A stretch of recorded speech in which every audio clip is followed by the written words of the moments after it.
Welcome to the Main Character Podcast, where we share a collection of personal stories to create community and inspire real conversations. I'm your host, Brooke Taylor, and today's main character sharing his story is Nathaniel Deptula.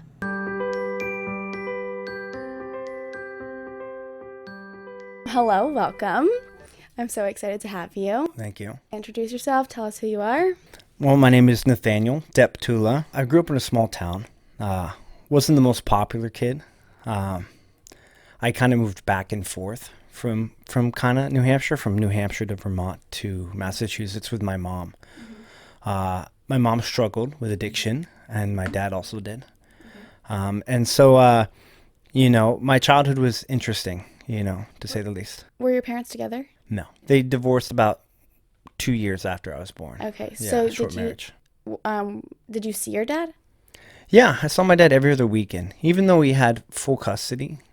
Okay. My mom, he let my mom take me. And how did that affect you? Living with my mom changed the whole course of where I am now, whatever God had planned, which will be later on in the story. But it was normal for me because it was when I was so young, it wasn't like they were married and I got to grow up with both of them. I thought that was normal. My dad was single, my mom was single. Oh, this is the normal thing. I go back and forth, How was it to watch your parents struggle with addiction? For my dad, I didn't really see because I only saw him rarely. But I do remember that there were days he used to pick me up from my mom's and he'd be drinking and driving and have a beer in the cup holder. And then for my mom, she struggled with everything. My mom was quite crazy, very, very temperamental, had a lot of boyfriends, was abused a lot, and was also very abusive. And we were homeless too for a little bit. We went back and forth trying to find a solid home. That was difficult. I definitely would say I saw my fair share of traumas, in my childhood with my mom, on my mom's side. At that age, did you think it was just normal? I really probably at that age, I was very fearful, but I did think that this must be how it is, I didn't know God and I didn't know goodness. You are going back and forth between your mom and dad's your whole life, your whole childhood? My mom overdosed a few times. And so during the time, my mom used to claim that I had all these ailments and take me to the doctors, and they would prescribe me all these medications, and she'd make me take them, and then she would sell my medications for money, and then she would take them, even though I had no issues with me, but she would claim these things that were wrong with me. And why would she make you take them? It would look like, oh, no, my son's taking them, they're for my son. I had ADHD, they said, and other things, but I was on Paxil, Risperdal, I was on 10 medications, and so throughout those years, they were a little difficult. When I turned 12, my mom overdosed. For the first time? I would say it's probably the second time, but this time my dad knew what happened. My dad found out, and he came and picked me up from the hospital. He had no idea what was going on, and he took me home. From 6th grade to 11th grade, I lived with my dad. My dad got clean. I know my dad kind of stopped drinking and at the time and really changed his life. And so he was amazing. He was a great father. He got me off all the medications that my mom had me on, saved my life, disciplined me the right way, and he was really a solid father. So when you were living with your mom up until both overdoses and then you leaving, were you aware that this was a problem and not okay? I thought, this is normal. I'm going to live with my dad now. My mom will get better. I was used to all the drama, so I was like, all right, cool. I'm off all the medications, which is nice. I hated taking them. Well, and I'm sure they didn't make you feel very good. It was an interesting dynamic. It felt normal to me, but at the same time, it was so many big changes. For my dad to take me in, and then for me to be off my medication, and for me to be like, oh, wow, I feel kind of normal. This is great. So were the medications causing you to act out? The medications made me feel off, but what caused me to act out is how my mom acted. Gotcha. And my mom was very temperamental. When you're on drugs like that and you're dependent, you start acting like a child, especially when you don't have them or when you're in bad relationships with another person who is addicted to stuff too. Yeah, I acted the way I did. Because of what you saw? Because of what I saw. I thought it was normal, And then why do you choose your senior year to go back to your mom's? I was friends with a kid. He kind of has somewhat of an autism. And so because he was kind of autistic and I was his friend, I was the only one who would talk to him in school. I got bullied for being his friend, and I got like tripped in the hallways and kicked down. My last 2 years, I felt really outcasted, and so but on the summer times, I go spend time with my mom. And I was a cool kid and across the state. She lived in Hinsdale, New Hampshire, 2 hours away. So like no one knew like that I was bullied in another school. I could be a new Nate, and so I chose to spend my senior year being the non-bullied cool kid. Now you've had this new perspective. How is that living in her house and being around it all again? My mom overdosed again when I was out there living with her when I was 16, 17, and it was obvious. And I didn't want to stay at home with my stepdad at the time.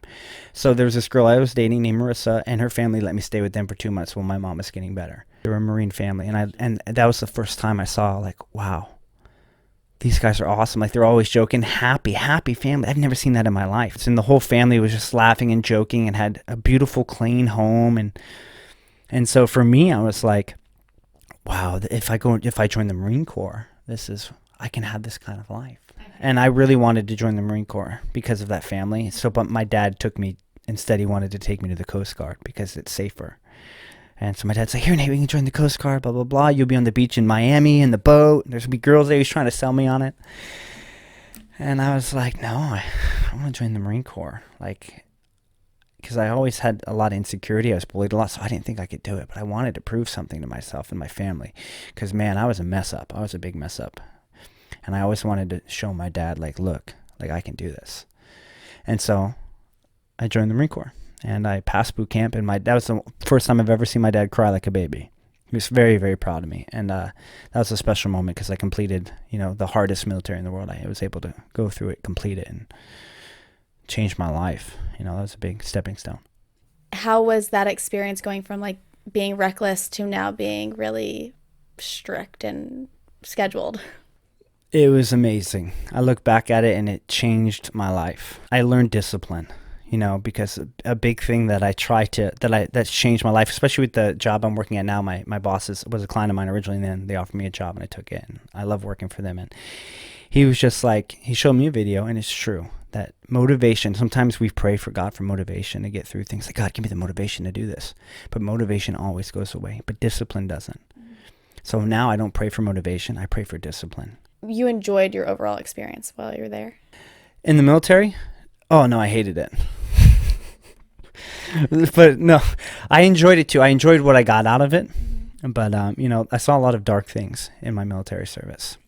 I had a secret clearance. I worked in a top secret weapons facility, and I worked in an armory, and then I've been overseas. I was in Kuwait, and then I was in the Middle East, and I served, and I had my best friend. I lived in a house, actually. My best friend hung himself in my house, and we found him. And so and right before we were supposed to deploy, and so I saw a lot of dark things in the military that definitely swayed me not to believe that there was a God.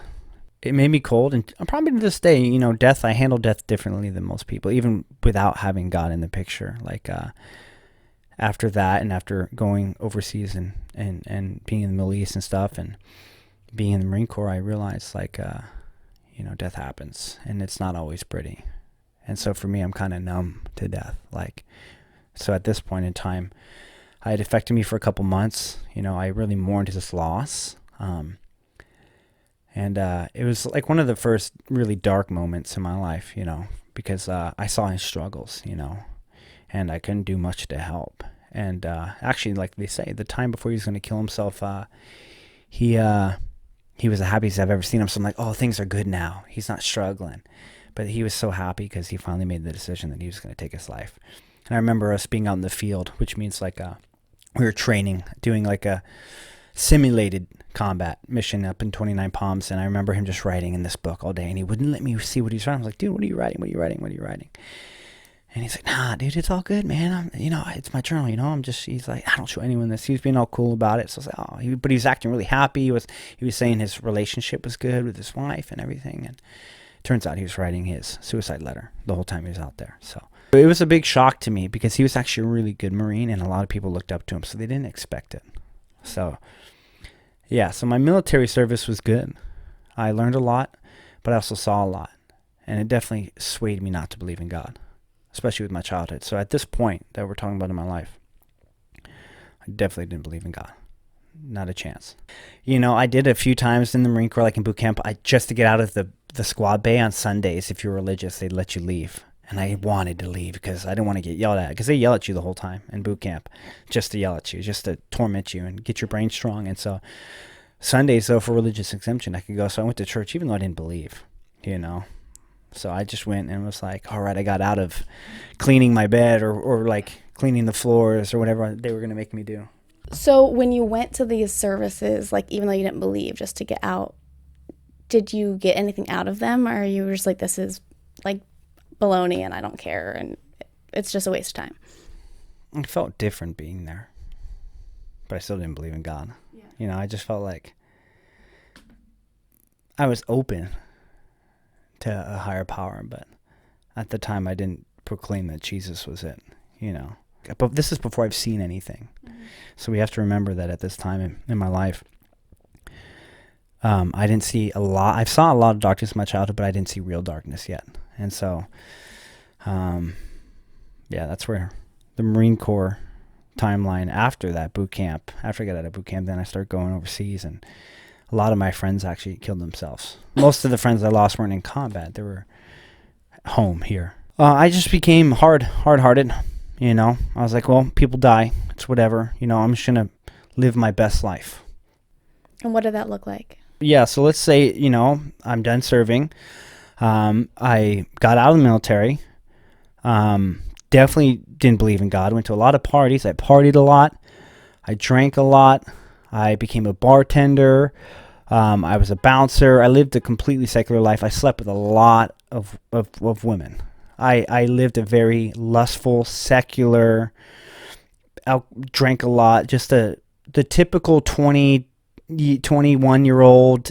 I got out at like 20, so I lived that typical 21 to 26-year-old life, that party life, that secular life where go to the club, hang out with your buddies, drink, and, you know, try to make money and try to and not commit to any relationships and just, you know, be a bachelor. That's what I did.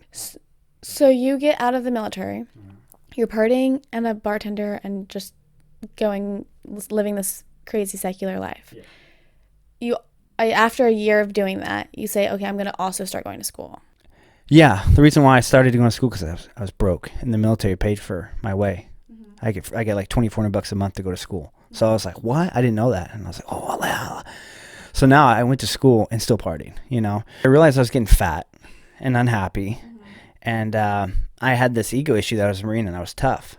And one of my buddies was a bouncer with me. He was a fighter. He actually competed. And he said, hey, you should come to our gym. Kind of like, hey, you think you're tough? Come to our gym. And I did. And man, I got my butt kicked. And then it humbled me, the humility of it. And so I stopped drinking a lot. I wanted to get good at it. And so I just trained. I trained so much. It consumed me. It became my life. Oh, but it healed so many insecurities, doubts. It brought my anger down. It was just such a good outlet for everything I've been through at the time. And a couple years in, you know, of training, I got really good at it. Is this what you want to do professionally? Yeah, this is what I did for 15 years. Well, let's see, 2008 till now. I still do it. I don't really do it much anymore because I have a brain malformation that I found out I had, and 2 herniated discs, and I have a lot of injuries, and I had a really bad brain injury. So I don't spar anymore. I don't get punched in the head a lot, but I train fighters. At what point did you start getting paid for it? Well, I got a job offer from the UFC, and I worked for UFC corporate in their franchises. And then so I was a coach for them, and I coached at a lot of other gyms. And I became sparring partners for pro fighters and guys that were fighting on TV. And then I just started training with the best. I trained with world champions. I was a sparring partner for world champions. I was good at coaching. And so my passion was to always coach. And so that's what I did, and it was a good outlet for years. I was used to leading. And I really enjoyed that. I enjoy seeing people succeed. And so, and also it made me feel good. It made me feel like, wow, I felt helpful, useful. And so, like we were saying, I was going to Saddleback, right? And then I was like, why am I going to school for business? I became a personal trainer. I became my own business. So I was making good money. And I'm like, why am I going to Saddleback for business when I already have a business? I don't need this degree. All right, I'm going to do this. And that's what I did for a very, very, very long time. So you're still partying, still dating a bunch of people or hooking up with a lot of people? I was in a serious relationship during this time for about 5 years. She was amazing. What made you decide to stop just living like this lustful hookup life to wanting to date someone for like actually seriously? She was the first one who didn't give it to me right away. So we like 6 months went by, and she wasn't religious at the time, but 6 months went by and she wouldn't give it up. But that's what kept me coming, you know. That's how you get guys like that, you know, in that secular world. And I really liked that, the respect that she had for her body and stuff. And it kept me coming. And eventually it allowed me to kind of get to know her, and I really liked who she was. And so it worked. It worked for 5 years, and she was amazing. She treated me, 4 years, treated me very good. But towards the end of it, you know, I didn't believe in God. I had a lot of anger, and I had a medical issue with testosterone. I was really fatigued and tired. And I mean, both parties weren't perfect, but I just left. So you just packed your bags and just got it Just left the house. Just left. And never came back? Yeah. Was there any warning that you were going to leave? Like, was it like gradually getting This worse? has happened a few times at this point, right? So it's one of those relationships. You guys were living together? Mm-hmm. So where do you go? I stay at the gym. I stay at my business. I stay in my office. Did you start your own gym? My buddy did. Okay. And then years later, I invested. So you went from UFC, like gym that you were training at, to now working for him and then eventually as his partner. Yes. Now what happens? This is where my life changes. Now that we kind of gave a story of my fleshly life, I want to go back a couple years and start. So when I was with this girl, I didn't believe in God. This was about 6-7 months before I left her. At this time in my life, I really wanted to know, because I was sad, depressed, I wasn't fulfilled. So I really was seeking for something like truth. And for some reason, I was just infatuated with where I go when I die at this point in my life. I'm really infatuated with it.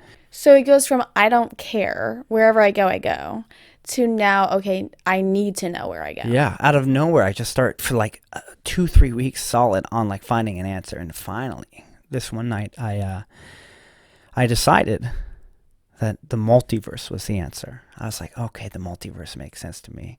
What is the multiverse? It's just, it's believing that time is infinite and energy is infinite, and that when we die, we just reincarnate in a different universe.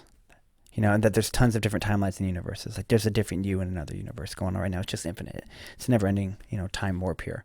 I was like, well, that makes sense. And there was a lot of good evidence at the time, you know. So I remember that night was the night I said, okay, this is the truth, and I accepted it. So I fell asleep, and this is where my life changed. I fell asleep, and this was the night where I was sober, and I had a dream. And in the dream, this man came to me, and he said, and I said, with the F word, he was in a white robe. He had like this aura around him, and he had long, kind of like wet hair, like not super long, like to his neck, or kind of bushy hair. He had a crown of thorns on, and his eyes were white, like ice white, like creepy. And I said, who the F are you? And he said, one thing, you know who I am. And I fell to my knees, and I cried and I couldn't stop saying, I'm sorry. And I said, I'm sorry. And I'm on my knees like this. I'm sorry. In my dream, the most real dream, the most vivid, and it gets wild. So I start crying, and I can't stop apologizing. I can't. And I'm like, I'm sorry. Because when he said that to me, I knew who he was. I did. He was Jesus. And when I said, who the F are you, his eyes like flickered, like from white to red, and then they became this beautiful like bluish green, and his voice was so demanding but soft and kind and loving. And I fell to my knees, and the only thing I was crying in my dream, and I couldn't stop saying I'm sorry. So here's where it gets wild. So as I'm doing it, I'm repenting, I can't stop. It's coming out of me like I've never experienced in my life. Like I can't stop saying I'm sorry. It's like I just swore to I just felt his love for me. Like when he talked to me, I don't know how him saying one thing, I felt this love for me, and I realized like this guy loves me so much. Why did I just say, who the F are you? And I was like insulting to him. Like I just insulted the guy who loves me the most. That's how I felt. So I went to my knees and started crying. Like it was like I was possessed. And literally I'm like, I'm sorry. And then all I remember saying, Nate, it's okay. And he said this, I love you and I forgive you. Everything is going to be okay. And that's the most powerful thing I heard there. to this day, everything is going to be okay. And then he filled me with about 30 seconds of this incredible warm light. After he said, everything's going to be okay. But I thought it was great because he was really like, Nate. I love you and I forgive you and everything's going to be okay. And then he filled me with this light. And I was feeling and it felt like a balloon. That's how I try to describe people. And I had like this infinite understanding. I had no stress. I had such peace. I didn't have any questions for him. I thought I was going to have all these questions for him, but I didn't have any questions. I fell to my knees and I repented at his glory. And then I literally was like, I was just at peace. And it was amazing. And then right towards the end of it, it wasn't amazing. It was more than I can handle. I was like, my body, I literally could feel my body cannot handle what he's giving me, like my physical body. And then right when I felt like I was going to blow up, like, oh man, this is too good for me. Like my body, this is way too much. And like, it was so wild how it made me feel so good, but it was like it's not meant for this body. And I could tell. And right when I thought I was going to blow up, I wake up and I'm in tears and my ex is next to me. And then I just look at her and I said, I saw Jesus. And I was like tripping. And for 2 days after that, I was like the happiest I've ever been. I was like, I still didn't have the urge to go to church. I was the happiest I've ever been. And the funny thing is too, it was the most real dream I've ever had. After that dream, I woke up and I swear to you, for 2 days, I would walk around my house and I had the fear of the Lord too. I had the joy because I knew I was loved. I had the most peace I've had in a long time. I knew I was loved. But I just knew God was real and it was Jesus, right? And so I would walk around the house and I like telling people this because it's funny. And like when I go to urinate, like I would have a door behind me and there would be a mirror. And when I'm peeing, I looked in the mirror to see if God would come around the door. I was scared that he would like come peek around and be like, Nate, like I thought he was coming to talk to me. I felt his presence. So I was like, it was like, I was fearing that he was going to like show himself. It was weird. Like I was like afraid of him. I was afraid of him. Why? Because I didn't feel, I don't know. It's hard to explain. Like I was scared because I knew he was real now and I knew he was with me. So I was just waiting for him to pop out and like say something to me again. I was like, I just saw a physical form of Jesus. So this is a question I have. So I hear that everybody says like fear God, like the fear of God in you and stuff. I've never quite understood like why you would fear him. When I faced him, I just knew I wasn't worthy at the time, and he still forgave me. And the fear doesn't come from me fearing God. It comes from me fearing that I let him down. So, and the fear is that God has a lot of wrath. He does, even in the Old Testament. God is not someone to play with. He's loving and caring. But hell is real. And what we choose to do with our life dictates that. And but the thing is, you fear his presence is dominant and loving. There's so many qualities to being in his presence that is, I was in Jesus's presence. I can't live and see God, but I saw Jesus. And that's when I knew Jesus was the truth. Mm-hmm. But the thing is, if you don't fear God, without fear, and you just think you're perfect, or you don't fear what the choices you're doing, and you don't change them, if you don't repent from them, do you really fear and love God if you're not willing to change for God? So the fear of God, there's a lot of ways to determine it. But I was in fear because he's real, and the way I felt was like, you're in the presence of like the King, and the way I felt was like, I'm not worthy. That's why I couldn't help it. I fell to my knees. But mainly I could tell you that my fear stemmed from knowing that my flesh and my body knew that, being in his presence, I still wasn't, I knew I wasn't worthy. Even though he says I'm worthy, I didn't feel worthy. So you said for the next 2 days, you were like the happiest ever. Oh, yeah. And then what happens on the third day? Well, right after the dream, I actually Googled, I needed confirmation. Because the way I saw Jesus, he looked different than what the Catholic Church that I saw, with the long hair and his nose and stuff. And just how he looked just didn't look quite like him, how I saw him. So I needed confirmation. And what do you find? The first testimony I go to, I felt like I was being guided to it. And because one thing I noticed is like, well, the Jesus I saw does not look like the Jesus in the church and what other people, like how they, on the stained glass windows that I see or on the cross. So I went to this story, and this lady was like, I was an atheist, it's not Jesus. And she described the same thing. His hair was shorter than what the Catholic Church described. And his nose was slightly different. And I started crying. And I was like, oh my goodness. This lady didn't believe in Jesus.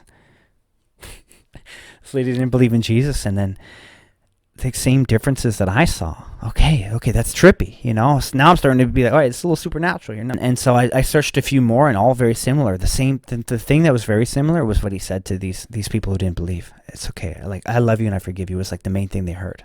So I see the trend now. Jesus is really using people who didn't believe and showing his forgiveness and his love and his mercy, which is amazing. A year before I left my ex, I had a buddy named Chris, and he just started going to church, and he said, dude, I went to church and I actually felt really good. And then my ex at the time was like, Nate saw Jesus. And I was like, don't tell him that. I didn't want people to think I was crazy. And he's like, you did? He's like, bro, what does he look like? What do you look like? Bro? And he's like, and I'm like, I don't know. He's hard to describe. I'm sitting here like, dude, I can try to Google and see if I can find the closest thing. So I get Google, and I scroll, and I'm like, this is not even close. This is not close. But this is kind of it, but the nose is different. And then I put my phone down. I said, you know what, man? Like, it's just hard to describe. I said, all right. And then I heard something in me say, type in the real Jesus. I typed in Jesus, just images of Jesus. But I typed in the real Jesus into Google image search. And then on that page, a picture pops up. And I drop my phone. And I'm like, I pick it back up and I'm like, this is it, bro. This is it. I'm like, dude, Chris, come here. Oh my goodness. This is who I saw. And I had to see who painted. It was a painting. Who painted this? And I because for me being like, I need a lot of physical evidence. That's how I believe. God knows me, and he knows all of us. And he knows me being a non-believer originally, that he needs to give me supernatural signs that are just out of this world. Like, there's no way that that's possible. That's how I know it's from God. And I clicked on it, and it's actually this girl painted this painting at the age of like 6. So she painted this painting at 6 and finished when she was 8. It's the most famous religious painting in the world, because when I researched it, she painted this painting, and what she said is when she was 6 years old, Jesus called himself. He told her that he was a carpenter. He was a carpenter. He used to come in her room at night and during the day and sit down and ask her to paint him. A 6-year-old. And when I saw this painting, that's when I confirmed, like, oh my gosh, there's no way a 6-year-old can paint like this. Well, I kind of, as time goes on, I just know that he's real. And I'm like, well, I'm saved. I'm good. I'm chilling. Like, so I'm comfortable, right? But nothing changed. I was still angry here and there. Me and my girl I was dating at the time, we still argued. We still had disagreements. I was still a turd. I still walked in sin. Nothing changed other than God loves me. Eventually I leave my ex and I still fall into lust, and I still have that testimony, but I didn't have the urge to go to church, and nothing changed, which was interesting to me. But I knew God was real. So I just had this comfortability, and I was very in the flesh. The flesh was dominant in me, as it is a lot of people. So I end up, moving in my gym, living there, and then, being secular for quite some time. And then I meet a girl named Iris. Really shy, and but a hard worker. This girl, I had a sparring class, and it was a hard class. You had to come in at 6 a.m, 3 days a week, be there at 5:30 to gear up, and to see this young 20-something-year-old girl coming in and taking a beating and hustling and working, and that girl could fight. Something that is really attractive to me, and a quality that I've always been attracted to, is hard work.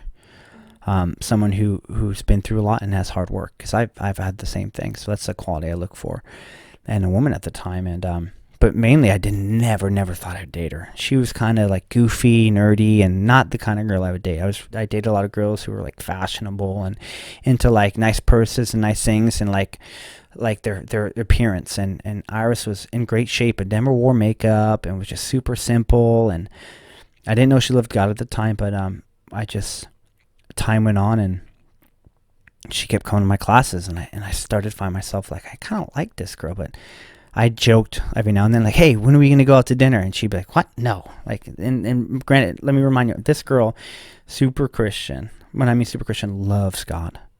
Virgin, like, pure as can be, super sweet, innocent, kind, hardworking, just a beautiful soul. And I was like, looking back at it, man, I'm like, I'm so blessed that I got to be with her. And so as time went on, I kept joking about it, right? And eventually, she never said yes to the date, but what happened was I didn't know she was struggling with some things at home. Her dad struggled with addiction as well, and so she didn't like being at home. And one night I was playing guitar. I had my guitar in the back, and because I've been a musician most of my life, and I was playing some songs, and she was like, I didn't know you played guitar. And she was still there. It was like 10 o'clock at night, but for some reason she wouldn't leave the gym, like when she just wanted to be comforted and not go back to where she was supposed to be. We've all been there where like we have an issue at home and we kind of don't want to go home, so we hang out at a friend's house or we do something a little long just because it brings us peace. So she was like just hanging out, which was weird, and she was like, I actually play guitar too. And I was like, you do? Go grab it. Do you have it? And she's like, yeah, it's in my trunk. So she grabbed her guitar, and I just remember that I was like, play me a song. And she's like, well, I only know Christian songs. And I was like, that's fine. I don't know, play me a Christian song. And she played a song, and it was awesome, and she sang. And then she played the song You Won't Relent, which is kind of like a harder Christian song. It's originally a rock song. And I was like, that song's dope, and then so I had an RV parked behind my gym, and I lived in an RV. She would come and spend more time with me. We just started hanging out like close friends, and she would be very kind and caring with me. And we'd end up just going in my RV till like 2 a.m. and playing guitar and singing together and just hanging out. And as time went on, we pretty much started dating. We started getting physical. I was so secular, and I'm so blessed that she, risked her, I wouldn't say her Christianity, but she really was so loving and forgiving, and she like accepted me, even though like I wasn't a Christian. And so I shared all these testimonies with Iris, who I was dating at the time, and she just, and at the time I was crying a lot because I didn't think I deserved what I got. I said, why me? The gift I received, after a while, it became a burden because you don't understand why you received it. Because, like, even to this day, I still have this feeling that I need to do more for him. Like I owe him something. I do. And it's tough. Hold on, let's go to Iris for a second. You stopped seeing your ex. I'm still kind of talking back and forth during this time. But the defining moment where I chose to walk away from my ex, and before I was dating Iris, not in a committed relationship. And then Iris knew that, and she was very open to that. Well, not open to it, it hurt her, but she loved me. So like she was waiting and patient. She listened to God. God said, be patient. But her dad overdosed and died. And that night she got the phone call, and I just moved into an apartment.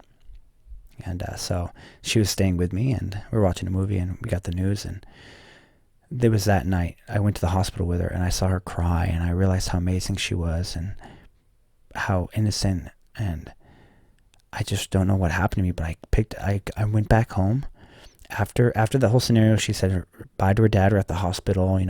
We got back to my apartment after like 10 hours of being at the hospital, and I go out my patio and I call my ex and I tell her, I love this girl that I'm dating. You were awesome. I was the issue in that relationship. I was a very angry, I didn't know God kind of guy. That's when I decided to truly commit to Iris, was when that happened. Her father passed. And then I let go of my ex and I committed. Shortly before I committed, though, the reason I think it's so powerful is shortly before I committed to Iris, I had another physical testimony from God. Like I said, at the time, me and Iris were talking a lot and getting along really well, and she's introducing God to me, and she finally invited me to an Easter service. I made a deal with God, and I said, I'll go if God gives me this car I'm going to buy today. Because what happened is during the last 10 years of my life, my mom stole my identity and stole some money from me, ruined my credit. So I had to drive a beater, I had to live out of my gym, apartments were difficult because my credit was destroyed. So I said, God, you know what, I'll go if you give me this car, right? This Infinity I wanted an Infinity. I want to be cool. I had this little Mitsubishi Eclipse beater. I wanted an Infinity. I liked the way they sounded. I was a car guy, I always have been. So she's like, oh, okay. So Sunday morning, I go to the Infiniti dealership. I get the car, gets approved. My credit's good. I haven't checked I just hoping and praying that it's good. And I go back to the gym. I'm there all day. I park my car, and I know that I have to go soon. It's like 4:30 p.m. And I'm like, you know what? I'm tired. I'm not going to go. Texted Iris, and I said, hey, I'm tired. I'm not going to go. Maybe another time. And she was probably bummed, but she was kind as can be. Hey, no worries. It's okay. Like, have a good night. Maybe I'll come and hang out after. I said, all right, cool, perfect. So I opened my door. I admire the inside of my car. And then for some reason, my eyes just gravitate towards the 6-disc CD changer. Remember that? Cars had 6. That was when you were cool. Yeah, I had 6 discs in there. I was like, yeah, sick. So for some reason, I wanted to just press the buttons and see if someone left. For some reason, I was like, maybe someone left a CD in here. Why would I ever think that? So I press 1, nothing. 2, nothing. 3, nothing. 4, nothing. 5, nothing. 6. A CD pops out. The CD that popped out in the car that I made a deal for God was called Firefighters for Christ. And that's a CD I have here today. But Firefighters for Christ, this was a Bible study. The Bible study was created by a man who goes to the same church that Iris invited me to. How did you know that? Because as soon as I ejected it, I cried. And I said, oh my gosh, I'm going to church. I have to go. I texted Iris. I said, look how trippy this is. And she said, oh, I know that guy. He goes to my church. What are the chances that out of all the cars, the car that I made a deal, I said, hey, God, I'll go to church if you give me this car. And I'll go to this specific church that she invited me to if you give me this car. I get home, I decide not to go, but yet the CD's in here. What are the chances that I get a car with a CD from a guy who has a Bible study at that church that I'm invited to? What are the chances? Well, and the fact that you decide to push all the buttons before the service. Yeah. When I said no, it's like God was like, no, Nate, you made a deal. And this is how I'm going to give you proof that this is a deal that you made with me. This is what brought me into church. This is what started my relationship with God. This was proof, more proof. God gave me proof after proof after proof. And I'm like, man, I don't deserve any of this stuff. So we go to church. I'm slowly getting into it and starting to see like this environment, this church environment. Then as time goes on, I meet some people who are worship musicians. I go to Bible study. I start playing guitar. They realize I play guitar. And then I start singing worship music. And then all this stuff happens.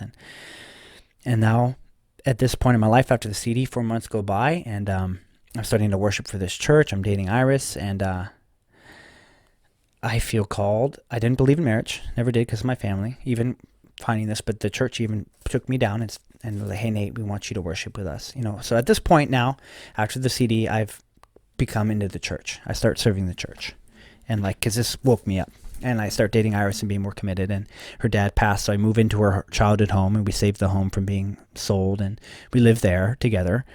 The church knew that. And they're like, hey, Nate, this church at the time was pretty intense. And they're like, hey, even though our situation was completely different, we had to save the house, we had to move together, and I do believe God's mercy is so good, but in their eyes, and in a lot of people's eyes, living together and not being married, and at this time we did have sex, so it was just a totally different path. So I left with Iris, and I know she wanted to marry me, but deep down I was like, not ready, right? So I was like, and I told him, I'm not getting married, I don't need a piece of paper. And I said, no, I'm not getting married. I told Iris, I'm not doing it, me. Like, no, we don't need a piece of paper. And she was kind of just quiet, let me rant and talk. A week later, I'm driving, and the song comes on. I get a hit with like this weird vision, and I'm not like prophetic or anything like that. And it's just like a white picket fence, and like 2 puppies, and like a beautiful life, and like how I'd feel with the perfect marriage. And for some reason, I took a left at the light and Googled ring shop, and I knew I had to marry her. I went and got a ring. I just went and got the first ring that I found. I knew her favorite color was blue. I wanted a bluish diamond. I found a bluish diamond, and then I kept it in my pocket, and I was so happy, so happy. I deleted all my social media. I deleted everything fleshly. I changed my whole life for this wedding moment to start, and I was ready for I had this like big reawakening. Like God showed me how beautiful marriage can be, right? And so I had this big reawakening, and I went and got a ring, and I held on to it. I showed all my friends, and they're like, oh, no way. You're getting married, bro, what? And, a couple months went by, and I planned a trip for Tahoe. I always wanted to go to Tahoe. We got an RV together, a newer RV. I sold my old one, got a nice new one. I said, and I wanted to propose to her at a waterfall in Tahoe. I always wanted to go to a big lake. I'm attracted to the woods and big lakes. And during this time, I remember this, before Tahoe, she had like stomach pain. She's starting to get a little bit of stomach pain, and her hair was starting to fall out. And we both thought it was stress.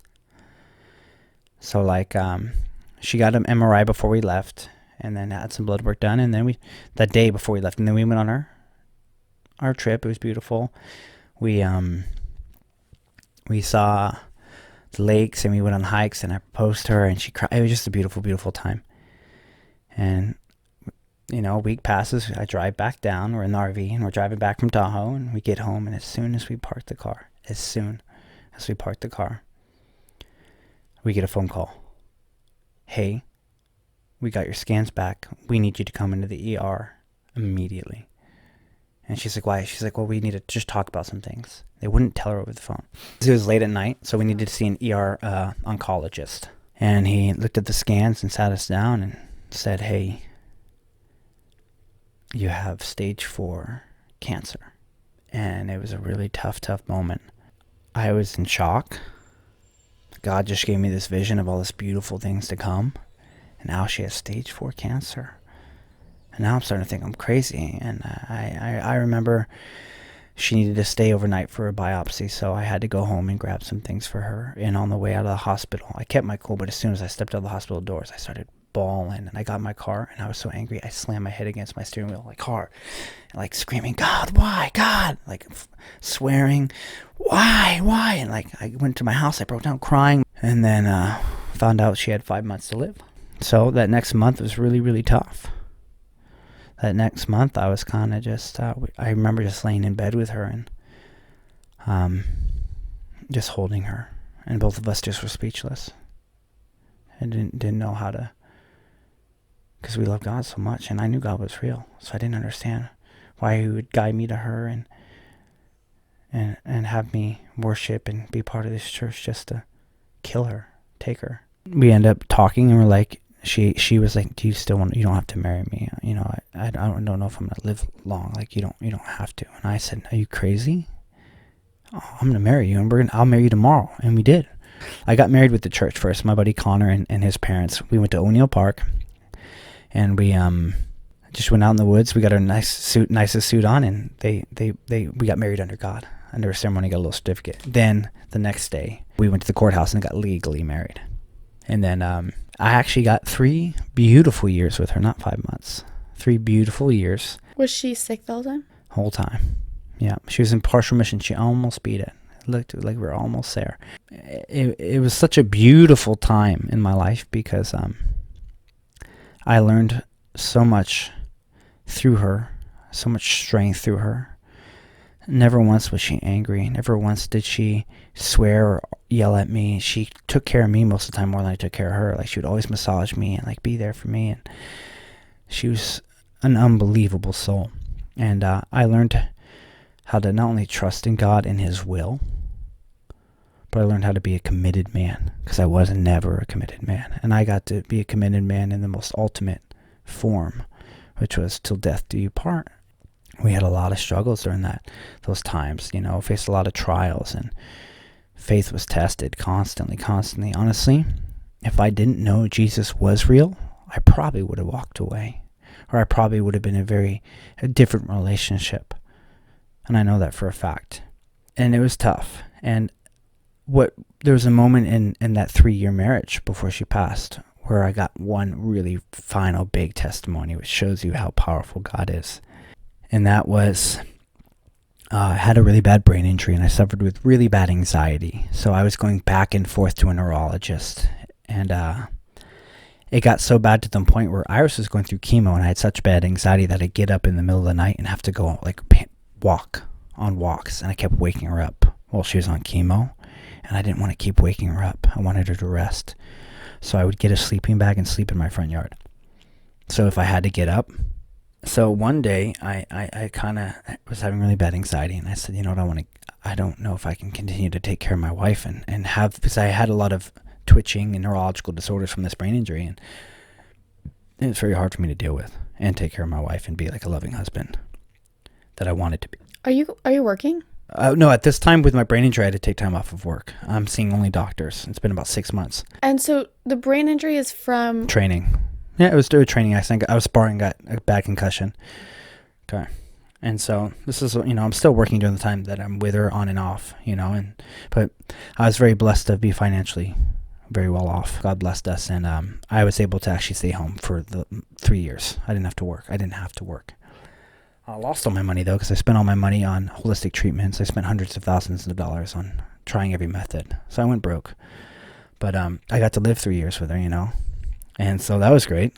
So I'm very blessed for that. The biggest testimony, which really just kind of to this day is wild, is I went to an appointment that day, kind of just tired. I even prayed to God, I don't know if I can keep doing this. Please let them find out what's wrong with me. Please let them give me something for this anxiety, please. Because I didn't want to take medications. I was stubborn. So I had to go to this hospital in Mission Viejo to pick up scans that I had for my brain. So I drove to Mission Viejo, and I go in there and I sign the paper to get my scans. I'm waiting in the lobby at the Mission Viejo hospital, and I'm sitting down. And by the time at this time I rode a motorcycle, so I'm driving my motorcycle there, and I was praying to God, God, please, for some reason on the motorcycle my anxiety went away because I was focused, and I was like, God, please take this away. I mean, repent, God, please, the whole time, just crying in my helmet, tears in my helmet. I'm like, God, I can't keep doing this. What's wrong with my brain? This is going on with my wife. I have this crazy anxiety I've never had before. God, I'm weak. Help me. I need something. And so I go to Mission Viejo Hospital, and I sign the paperwork to get the scans, and I sit down in the lobby. It takes about 30 minutes usually, and it was packed that day. And I was like, oh man, I'm going to be here for a minute. I'm already having anxiety and uncomfortable. I'm going to be here for a minute. So I sit down, and for some reason, I get this weird feeling. This lady walks in, and I start feeling I start crying for no reason. I'm crying, and looking at her, I feel like I'm supposed to go pray for her, and I don't pray for anyone. And it's very you if you know me enough, I'm not one to pray for anybody. I pray in private, but I'm not one that's gonna go pray for someone. I'm not one who's like, hey, let me pray for you. Let me I pray in private. I'm very reserved. I'm very careful with prayer. So I feel like I need to pray for this lady, and I don't know why. And I'm already struggling, so I'm not feeling spiritual. I am not in the mood to pray for anybody. Not even myself, even though I begged God. So I made another deal with God. As I'm sitting there, and I don't know, I'm literally having tears in my eyes. It's just as I look at her, older woman, probably in her 55s, in a pink dress, talking to this other guy. And she's probably from here to where your bathroom is, and another little seating area in the lobby. And I said, all right, God, well, and during this time, before I made the deal, the doctor comes out, right? So lady sitting across from me, I feel like I need to pray for her. And while I'm feeling this, the doctor comes out and says, hey, or the nurse says, hey, your doctor's going to see you in about 5 minutes. So just hang tight. She's like, oh, okay. So I try to make a deal with God. Wait, the doctor says to her or to you? To her. So this is why it's funny to me and how I know it's totally from God, first of all. It's because I tried to literally make a deal with God, making it seem like it would be, I tried to make it impossible and give me an excuse not to, because I knew that the doctor was going to see her in 5 minutes, and I knew it would take me 30 minutes to get a scan. So I said, God, I'll go pray for her if my scans come out before she goes and sees the doctor. I'll go up to her. I said that. And within 2 minutes, the guy comes out with my disc and says, hey, usually it takes way longer, but you're scanned super quick. And I'm like, oh crap. I gotta go pray for this chick. So I'm crying, and I get up and I go to this chick, and I told God I need a physical proof that he's still with me. I need it. I begged him. So I'm all right. Okay, God. Okay, I get it. I walk up to her and say, hey, I know it's weird. And by the way, I'm in a short sleeve shirt. I have a leather vest on, and I'm tatted up, jeans and biker boots. And I'm hey, I was in my cool phase, my fleshly biker phase. And I'm I know this is weird, and I'm in the middle of the lobby, and everyone's around her. I'm but I need to pray for you.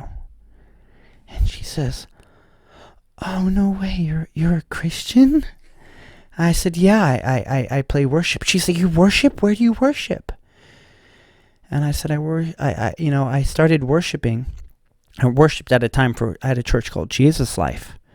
But I said I originally started, going to church at RSM Calvary Chapel.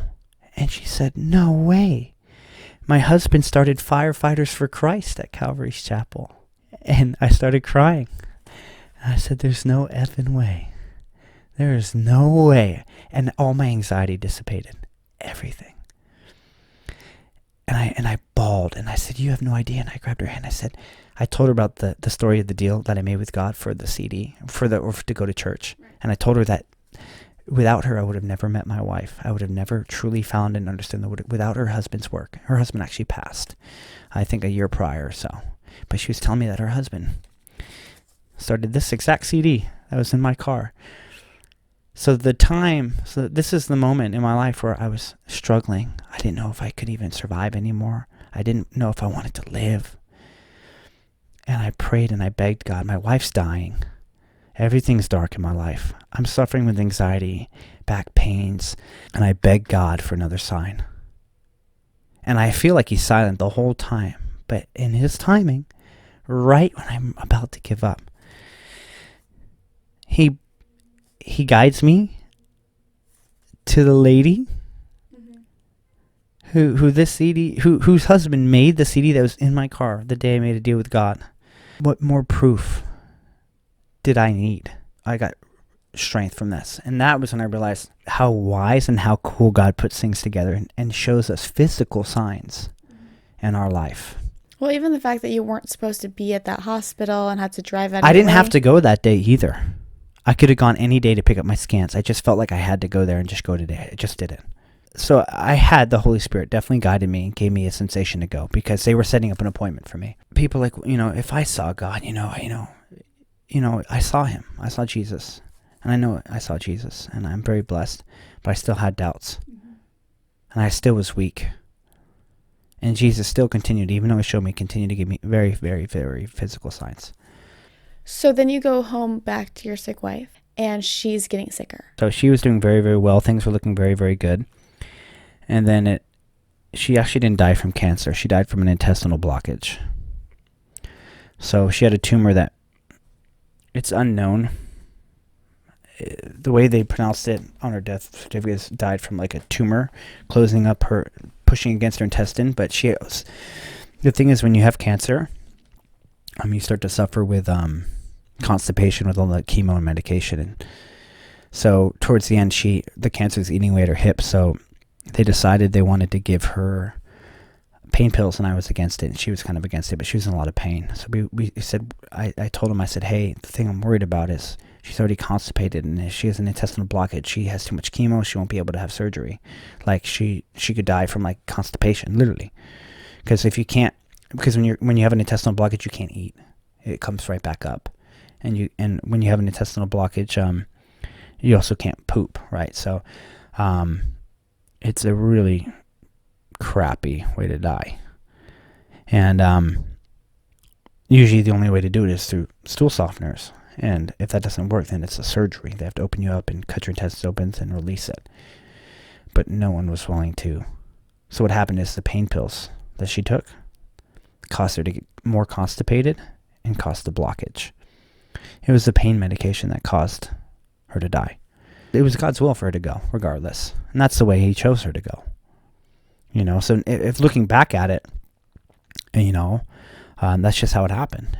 And God could use the situation in multiple ways. He could have opened up my eyes to painkillers being a problem, right? But he still planned on taking Iris.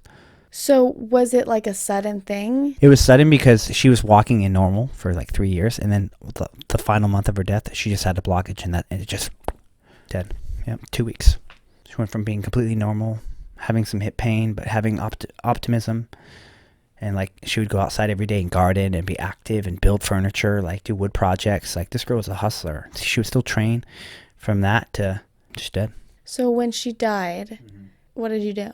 The truth, I mourned but had relief, because I remember being in the hospital, and during that week of her last death, if you go on my Instagram, there's a week of me posting videos of testimony. I'm constantly talking during the time. As she's dying, every day God motivated me to post a video of encouraging words to say. And so every day I'd go home crying, even though she's in the hospital. When I went home to grab more clothes to stay at the hospital, I'd go home and I'd set up my camera, kind of like what you have up here, and I would just testify. God's goodness. The funny thing is, while she was dying, we never had a real wedding. And if you go on my Instagram, you can watch it. Chalk Hospital threw us a wedding. And the coolest thing is I actually got to play worship at the wedding on the patio through a PA system, and I sang worship for our wedding. And I got to sing it, and a bunch of kids were on, like, it's on the second floor of the roof, but the hospital surrounds it. So all the kids were listening to me worship, and I prayed for all the children in the hospital. And one of the nurses, she came up to me and like was like kind of tearful and was like, hey, I don't think you remember me, but like you sang worship at the wedding, and I helped organize a wedding for your wife, but you couldn't tell who I was because I had a mask on. But she told me that 4 kids who were discharged, who were terminal, who were discharged to go home, decided to stay and watch me worship. Like kids that were like gonna like go, like these young kids. And she said that like I affected a lot of people with the worship. And I didn't realize the impact that I had. I just was doing it for my wife. And the coolest thing is that whole time period that I was there, me and my wife never asked for healing. Faced with it, we knew it was coming, and we just kept giving glory to God. It was crazy. Never did I think during that time, I'd be like, God, you were so good. Thank you, Lord, for what we got. Thank you for giving us what we had the whole time. I had a dream the night before she passed, or I had an intuition, and I recorded it on video. God said, I felt the Holy Spirit tell me, this is just what I heard, and it became true. I'm crying in the video, and I said, God, show me I'm going to be married to someone different sooner than I expect. And I keep having this dream of somebody new. And I said, so I knew he was taking my wife. And I said, in the video, I said, I'm recording myself and I'm crying. And God showed me like that your wife was, I knew my wife was going to pass right after the ceremony. The wedding was like the final chapter. I heard 2 things, the wedding ceremony and the last 2 people to see are Frank and Cheryl. When Frank and Cheryl make it to the hospital, she's going to pass. And I recorded me saying this, that my wife is going to pass after the ceremony, that God showed me this.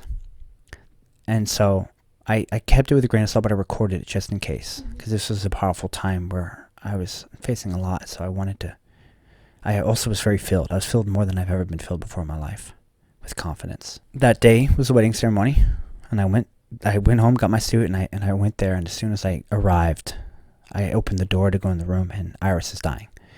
Like they're trying to resuscitate her. She's not responsive. So I just got on my hands and knees on the side of the bed and started praying. And I'm like crying. I'm holding her hand, and I'm just like, all right, God, if this is it. So I'm thinking that prayer didn't work, blah, blah, blah. Okay, this is what you have. God, I trust in your will. And then I start praying for the same thing. God, just let her wake up. And out of nowhere, wakes up like nothing's wrong, and she's the most awake she's ever been. So right after she wakes up, back to the schedule, everyone starts doing her nails and makeup and getting her a wig because she's bald, and got her a wig and started. So everyone's in the room making her look good. I'm putting my suit on. So she has a dress. She's beautiful. She even got out of her bed, and she's on tons of tubes. She got out of her bed to stand up and dance. The next morning, she lived until I want to say about 10 in the morning. I think about 10 in the morning. And the crazy part is, here's the final closing chapter, how beautiful God is I just knew that she would die that morning, and that Frank and Cheryl had to be there to see her. And I remember calling Frank and Cheryl saying, hey, I think she's going to go soon. And they're on their way. They're driving there. I said, I think she's going to go. And they're like, oh my gosh. And they had a hard time parking and blah, blah, blah. Iris's final breath, knock on the door. Frank and Cheryl made it for her final breath. And with that, we're leaving you on a cliffhanger. Tune in next week to part 2 to hear how Nathaniel's story ends. Stay up to date on the next release by subscribing and following us on Instagram at Main Character Collection, where you can also find the link to purchase the crewneck Nate designed. And as always, remember, your story has a purpose.